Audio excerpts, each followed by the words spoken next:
Ich habe in letzter Zeit festgestellt, dass ich bei so Bewegungen wie Bücken oder Hinsetzen oder Aufstehen so Geräusche mache, so alte Männergeräusche. Also zum Beispiel, wenn ich mich hinsetze, dann mache ich so, oder beim Bücken. Ja?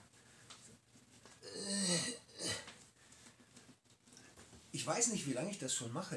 Ich mache das vielleicht schon über 10 Jahre. Es hat irgendwann mal mein Freund mich darauf angesprochen. Sagt mir, hey Frank, sag mal, was machst du immer für Geräusche?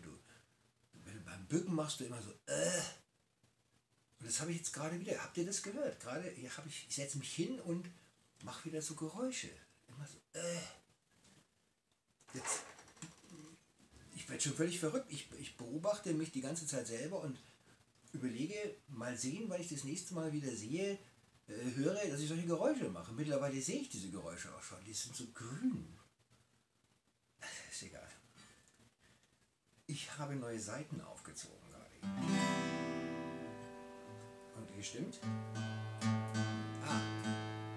Frische Seiten, die verstimmen sich ganz schnell wieder.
Ich habe neue Seiten heute aufgezogen.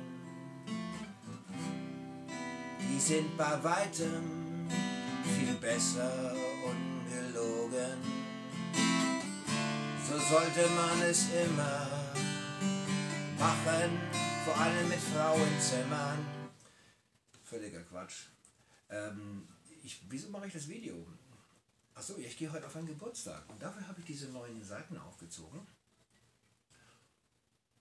Und ja, was geht euch das eigentlich an? Eigentlich gar nichts.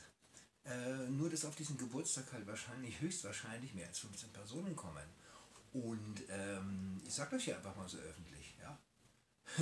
Aber Söder, ja, und dieses Video ist für dich, ja. Ich sag dir nicht, wo das ist, du Fucker. Servus.